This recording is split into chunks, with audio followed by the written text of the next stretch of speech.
మాసోత్సవాల సందర్భంగా మరి ఆర్మూర్ ఎంఈఐ వివేకానంద రెడ్డి గారి ఆధ్వర్యంలో గౌరవనీయులు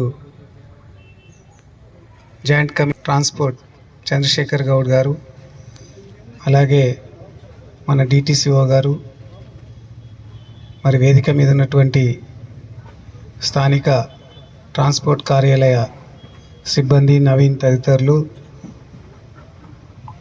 ఈ కార్యక్రమానికి వచ్చేసినటువంటి ఆర్మూర్ ప్రాంతానికి చెందిన అన్ని రకాల ప్రముఖులు, వాహన చోదకులు, పాత్రికేయ మిత్రులు, ప్రింట్ ఎలక్ట్రానిక్ మిత్రులందరికీ కూడా నూతన సంవత్సర మరియు సంక్రాంతి శుభాకాంక్షలు. ఎప్పుడు కూడా మరి నా హాస్పిటల్ పక్కనే ఉన్నటువంటి ఈ ట్రాన్స్పోర్ట్ కార్యాలయంలో చేసే ఈ భద్రతా వారోత్సవాల్లో పాల్గొనడం నాకు ఎప్పటికీ సంతోషంగానే ఉంటుంది. ఎందుకంటే ఇట్లాంటి కార్యక్రమాల పేరిట మనందరి సామాజిక బాధ్యత ఏంటంటే రోడ్ల మీద జరిగే ప్రమాదాలని తగ్గించాలి. ఈ కార్యక్రమాల ఉద్దేశమే జాతీయ కేంద్ర ప్రభుత్వం కానీ రాష్ట్ర ప్రభుత్వాలు కానీ, ఆ లెక్కకు చూస్తే వరల్డ్ హెల్త్ ఆర్గనైజేషన్ కానీ, మరి యునెస్కోలు కానీ అందరూ కూడా ఆశించేది ఒకటి ఏంటంటే, ఇప్పుడు ఇందాకనే మన వివేకానంద రెడ్డి గారు మరి ఒక డాక్టర్గా చక్కగా చెప్పిండు, అంటే ఒక డాక్టర్ లాగా చెప్పిండు. ఏమనంటే కోవిడ్ నుంచి తప్పించుకున్నాము, ఏది చెప్తే అది చేసినాం, ప్రభుత్వం ఏది చెప్తే అది చేసినామని. అట్లా చెప్పినట్టు చేసినాం కాబట్టే దాని నుంచి రక్షించుకోబడ్డాం. షుగర్ నుంచి, బీపీ నుంచి, ఇంకా వాటితో పాటుగా రోడ్డు ప్రమాదాల నుంచి తప్పించుకోలేము. ఎందుకంటే ఇందులో నిరోధించగలిగే శాతం కొంత అయితే మన చేతిలో లేని విషయాలు చాలా ఉంటాయి. ఇందాక సార్ చెప్పినట్టుగా మనం నిరోధించుకోగలిగే అవకాశాలు ఏంటి? ర్యాష్ డ్రైవింగ్ చేయొద్దు, మరి రోడ్డు నియమాలు, ట్రాఫిక్ నియమాలు పాటించాలి, సిగ్నల్స్ పాటించాలి, మందు తాగి నడపొద్దు, సిగరెట్ తాగకుండా నడపొద్దు, సెల్ ఫోన్ చేసుకుంటా మాట్లాడకుండా నడిపియద్దు. ఇవన్నీ మన చేతిలో ఉన్న అంశాలు. మనం కొంచెం ప్రివెంట్ చేసుకోగలుగుతాం, ప్రివెంటివ్ మెజర్స్ తీసుకుంటాం, హెల్మెట్ పెట్టుకుంటాం, బెల్ట్ పెట్టుకుంటాం. ఇన్ని చేసినా కూడా పోతుంటే బండి స్పీడ్లో ఉండగా కొంచెం స్పీడ్లో ఉంటే టైర్ పంక్చర్ అయితే పక్కన స్పీడ్ బ్రేకర్ను, డివైడర్ను కొట్టుకుంటే మన పరిస్థితి ఏంది? ఎదురుగా వచ్చే వెహికల్ని కొట్టుకుంటే మన పరిస్థితి ఏంది? ఇది వాహన కారణాలు కొన్ని ఉంటాయి. మన చేతిలో ఉన్న కారణాలను మనం నిరోధించుకోగలుగుతాం. మన చేతిలో లేని అంశాలు, ఎదుటివాడు తాగి నడుపుతాడు, వాడొచ్చి కొడతాడు, దాన్ని మన చేతిలో లేని అంశం. ఇట్లాంటి మన చేతిలో లేని అంశాలను మనం నిరోధించలేము. అట్లాగే రోడ్డు కూడా చాలా బెండ్ అయి ఉంటుంది, లేకపోతే గతుకులు ఉంటుంది, లేకపోతే సడన్గా గుంత వస్తుంది. ఇవన్నీ మన చేతిలో లేని విషయాలు. ఇక్కడ అందరూ సామాజిక బాధ్యత తీసుకొని, అటు ప్రభుత్వము, ఇటు అధికారులు, ఇటు ప్రజలు, సామాన్య ప్రజలు, ఇటు మరి అన్ని రకాల స్వచ్ఛంద సంస్థలు, పాత్రికా మిత్రులు అందరూ కూడా మరి అందరి సహకారం ఉంటేనే, ప్రతి ఒక్క సిటిజన్ యొక్క మరి ఇన్వాల్వ్మెంట్ ఉంటేనే ప్రమాదాలను నిరోధించగలుగుతాం. కాబట్టి అట్లాంటి ప్రమాదాలను నిరోధించడానికి సార్ ఇందాక చెప్పిండు, అక్కడ ఫస్ట్ ఎయిడ్ చేసిన వాడికి 5,000 బదులు 25,000. అట్లా కాదు, అసలు ప్రపోజల్ పెట్టినా కాకుండా మరి నేను నా జీవితంలో నేను ఒక్క ప్రమాదం కూడా చెయ్యను, ప్రమాద బారిన పడను, నేను ఈ రోడ్కు ఒక హీరోని అవుతానని చెప్పి వాగ్దానం తీసుకున్నప్పుడే మనం ప్రమాదాలను నిరోధించగలుగుతాం. అట్లా సెకండ్స్కి ఒక పర్సన్ చనిపోతున్నాడు రోడ్డు ప్రమాదాల బారి. ఇట్లాంటి పరిస్థితులలో మరి ఆ ప్రమాదాల బారిన వాడిలలో మరి మన దేశంలో తమిళనాడు, మధ్యప్రదేశ్, కర్ణాటకనో, కేరళలో చాలా ముందు స్థాయిలో ఉన్నాయి. వాళ్ళ దగ్గర ఎక్కువ ప్రమాదాలు ఉన్నాయి. మహారాష్ట్రలో, తెలంగాణలో మరి ఇట్లాంటి అధికారులు, అన్ని రకాల అధికారులు, అటు పోలీస్ వ్యవస్థ, ఇటు సామాజిక బాధ్యతగా వ్యక్తుల వ్యవస్థతో మనం కొంచెం వెనుకబడి ఉన్నాం. కానీ ఆ వెనుకబాటుతనమే మనకు మంచి శ్రీరామ రక్ష. మనం రోడ్డు ప్రమాదాలు తక్కువగా ఉన్నాయి మన దగ్గర. మరి నాకు గతంలో అయితే ఇప్పుడు ఒక కేసు వచ్చింది వస్తుంటే, గతంలో అయితే రోజుకు 4 కేసులు వస్తుండే. కరోనా వచ్చిన కాడి నుంచి కరోనా పేరేందో తెలియదు కానీ కరోనా ద్వారా మనుషులలో ఆరోగ్య అవగాహన పెరిగింది. మనుషులలో ఆరోగ్యం పట్ల తమ ఆరోగ్యాన్ని తాము రక్షించుకునే విషయాల పట్ల వాళ్ళు కొంచెం ఎక్కువ చాకచక్యంగా వివేకంగా ప్రవర్తిస్తున్నారు. ఇన్సూరెన్సులు తీసుకుంటున్నారు. తాగి నడిపితే ఇందాక ఇక్కడ మా రాజేశ్వర్ గౌడో లేకపోతే మా చారో సీనియర్ విలేకరులు ఇక్కడ ఉన్నారు, వాళ్ళకు తెలుసు. ఇక్కడ ప్రీమియర్ బార్ అని ఉంటుండే ఆర్మూర్లో పొద్దున్న లేసి ఇంటికాడ పని ఉన్నదని చెప్పి ఊర్లలోకి వెళ్ళి బండి మీద వచ్చిన ఒక రైతో లేకపోతే ఒక యువకుడో ఇక్కడ చిన్నగా ఆఫీస్లో పని వంక చెప్పుకొని సాయంత్రం పోతుంటే ఇక్కడ ప్రీమియర్ బార్లో కూర్చొని 4 బీర్లు తాగితే మళ్ళీ కొంచెం సేపటికి ముందుకు పోగానే టక్కరై దెబ్బ తాకి హాస్పిటల్కి రావాలి. ఇది పరిస్థితి. ఇప్పుడు ఆ పరిస్థితులు తగ్గుతున్నాయి. కానీ నిన్న మొన్ననే చూసినాం, అక్కడ చిట్టాపూర్ దగ్గర మనిషి 2 ముక్కలైండు, ఇంకొక జాగాలో ఇంకో ప్రమాదమైంది. పెరుగుతున్నాయి. కొత్త సంవత్సరం వచ్చినా, తాగి తందనాలాడినా, దీపావళి వచ్చినా, వినాయక నిమజ్జనం వచ్చిన పండగల పేరుతోటి యాక్సిడెంట్లు ఎక్కువవుతున్నాయి. వాటిని నిరోధించుకుందాం, వాటిని ఆపుకుందాం. ఇవన్నీ ఒక ఎత్తు అయితే మరి ఎన్ని జాగ్రత్తలు తీసుకున్నా మన చేతిలో లేకుండా జరిగేదే ప్రమాదం. దాని పేరే యాక్సిడెంట్. యాక్సిడెంట్ అంటేనే అనుకోకుండా జరిగేది. అట్లా జరిగినప్పుడు మరి ఇందాక సారు నేను చెప్పిన కదా, సారు ఎంవీఐకి తక్కువ డాక్టర్కి ఎక్కువ అన్నట్టుగా గోల్డెన్ అవర్లో ఏం చేయాలో కూడా చెప్పిండు. ఆ గోల్డెన్ అవర్లో ప్లాటినం 10 మినిట్స్ కూడా ఉంటాయి. అదొక ముఖ్య విషయం.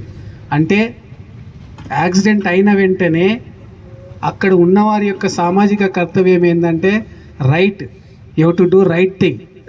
ఆ పర్సన్ని దెబ్బ తాకిన మనిషిని రైట్ టైంలో రైట్ హాస్పిటల్కి తీసుకెళ్ళి రైట్ ట్రీట్మెంట్ అందేటట్టు చేయడమే మన బాధ్యత. ఎవ్రీథింగ్ రైట్ చేయాలి. ఎందుకంటే ఆ దెబ్బ తాకినప్పుడు డెఫినెట్గా డెత్ అయ్యే కేసులు కొన్ని ఉంటాయి. బ్రెయిన్ ఇంజురీ అయ్యి, బ్రెయిన్లో బ్లీడింగ్ అయ్యి, కడుపులో విపరీతంగా రక్తస్రావం అయ్యి, ఛాతీలో బొక్కలు ఇరిగి, గుండె దగ్గర రక్తస్రావం అయ్యి, లేకుంటే ఏ రకమైన ట్రీట్మెంట్కు కూడా దక్కలేని కేసులు చాలా ఫ్యాటల్ ఇంజురీస్ అంటాం వాటిని. అట్లా డెత్ అయ్యేవి కొన్ని అయితే చిన్న దెబ్బ ఉండి ఆ దెబ్బ ద్వారా మనిషి షాక్లోకి పోయి భయపడి అక్కడికక్కడ షాక్లు అంటే ఐబద్దిన్నాం అంటాం. ఐబద్దిని గుండె ఆగిపోయేటోడు కొందరు ఉంటారు. మరి అప్పుడే అన్నం తిని బయటకు పోతే ఆ దెబ్బకు తగిలి ఏకదం బయటకు వాంతికి వచ్చినట్టు తిన్నది బయటకు వస్తే ఆ బయటకు వచ్చిన అన్నమో మాంసం ముక్కనో లేకపోతే కూరగాయ ముక్కనో గొంతులో తట్టుకొని శ్వాస అడగ చనిపోయేటోళ్ళు కొందరు ఉంటారు. అక్కడ మనం చేయాల్సింది ఏంది? ధైర్యం ఇచ్చి నిజంగా మనిషికి చనిపోయే దెబ్బలు ఉన్నాయా లేకపోతే చిన్న చిన్న వాటిని ప్రివెంటబుల్ డేట్స్ ఏమన్నా ఉన్నాయా అనేది చూసుకోవడమే ఆ గోల్డెన్ అవర్ యొక్క ప్రాథమిక లక్ష్యం. అటు ప్రైమరీ అసెస్మెంట్ చేయాలి, డాక్టర్లు చేస్తారు, లేకపోతే మెడికల్ నాలెడ్జ్ ఉన్న అంబులెన్స్ వాళ్ళు చేస్తారు. కానీ పౌరులుగా మన పని కూడా అదే. అక్కడ చనిపోయిన అక్కడ వాడు శ్వాస ఆడుతుందా లేదా, ఏబిసిడీలు గుర్తుపెట్టుకొని ఇక్కడికి వచ్చిన ప్రతి ఒక్కళ్ళు. ఏ అంటే ఎయిర్వే, మనిషి ఆ గుండె ఆడుతుందా లేదా, గాలి కొట్టుకుంటుందా లేదా. బి అంటే బ్లీడింగు, బ్రీతింగ్ 2 వస్తాయి. ఎక్కడన్నా తీవ్రంగా రక్తస్రావం అవుతుందా, రక్తం వస్తుందా లేదా. 3 సర్క్యులేషన్ అంటే మనిషికి సరిపడే సర్క్యులేషన్ వస్తుందా లేదా. డి అంటే డిఫార్మిటీ ఏమన్నా ఉందా, అంటే బొక్కలు ఏమన్నా ఇరిగినాయా.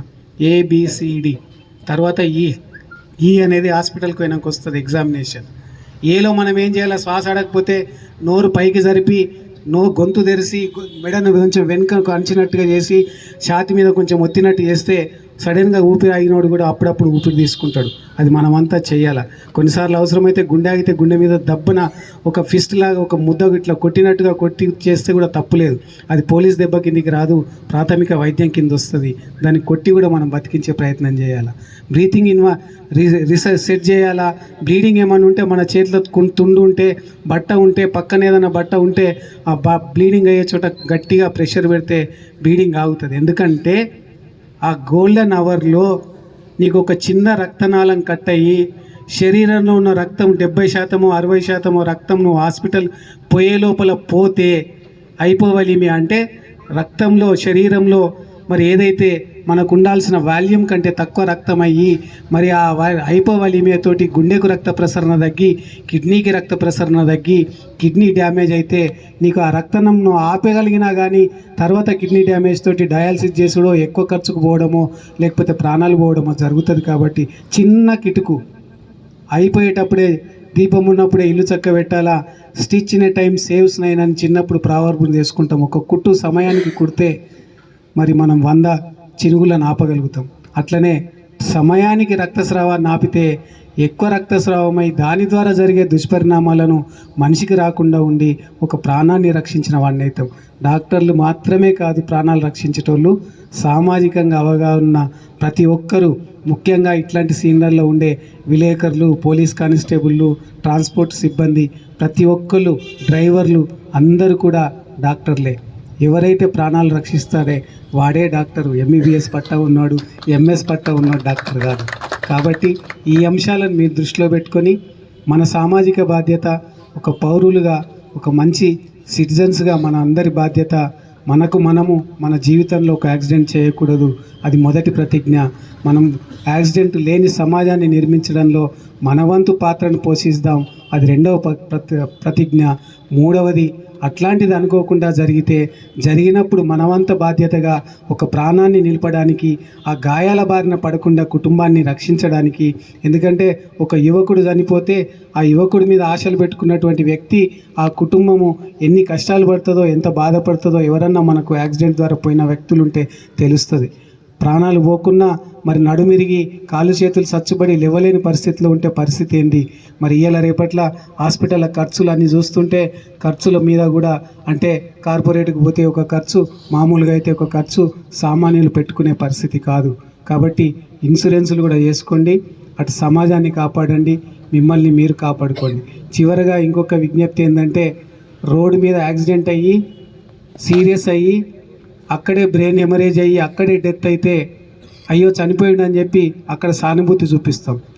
కొన ఊపిరి మీద ఉన్న ఒక వ్యక్తిని ఎవరినన్నా మరి హాస్పిటల్ తీసుకపోతే అది కూడా చనిపోవాల్సిన కేసే అయితే మరి అక్కడ ఉన్న సిబ్బంది కానీ డాక్టర్లు కానీ, అంటే నాకు కాదు సంబంధించింది ఇది, ఎందుకంటే 35 ఏళ్ళలో నా దగ్గర అట్లాంటి గొడవ ఎప్పుడు జరగలేదు, ఎన్ని యాక్సిడెంట్లు వచ్చినా.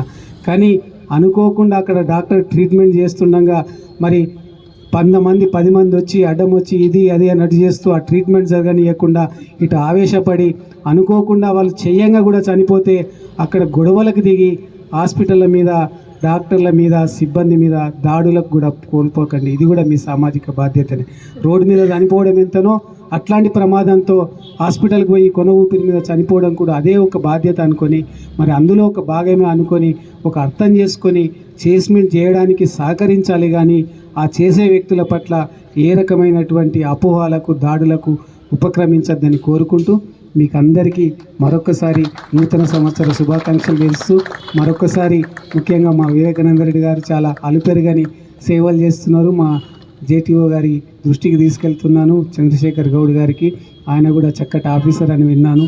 మరి మీరందరి సమిష్టి ఆధ్వర్యంలో, మరి ట్రాన్స్పోర్ట్ ఆధ్వర్యంలో, డిపార్ట్మెంట్ ఆధ్వర్యంలో జరుగుతున్నటువంటి ఈ భద్రత మాసోత్సవాలని మరొకసారి విజయవంతం కావాలని కోరుకుంటూ, నన్ను మీ మధ్య ఉంచినందుకు మీ అందరికీ మరొకసారి, సిబ్బందికి అందరికీ కూడా కృతజ్ఞతలు. Thank you.